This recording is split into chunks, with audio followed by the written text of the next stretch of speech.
അങ്ങനെ ഹോസ്പിറ്റലിൽ ഒരു ആവശ്യത്തിന് പോകാനുണ്ടായിരുന്നു. അതൊക്കെ കഴിഞ്ഞ് ഫുഡ് കഴിച്ചു. അങ്ങനെ ചായ കുടിക്കുകയാണ്. അങ്ങനെ വീട്ടിലെത്തി വൈകുന്നേരം നല്ല ചായയും പലഹാരങ്ങളും, അതിനുശേഷം നല്ല ബിരിയാണി അടിച്ചു. സൂപ്പർ ബിരിയാണി ആയിരുന്നു.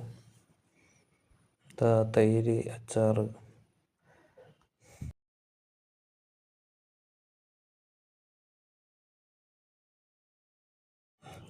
അതിനുശേഷം രാത്രി നല്ല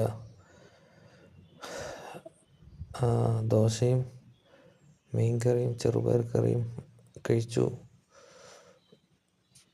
ദോശയും ചെറുപയർ കറിയും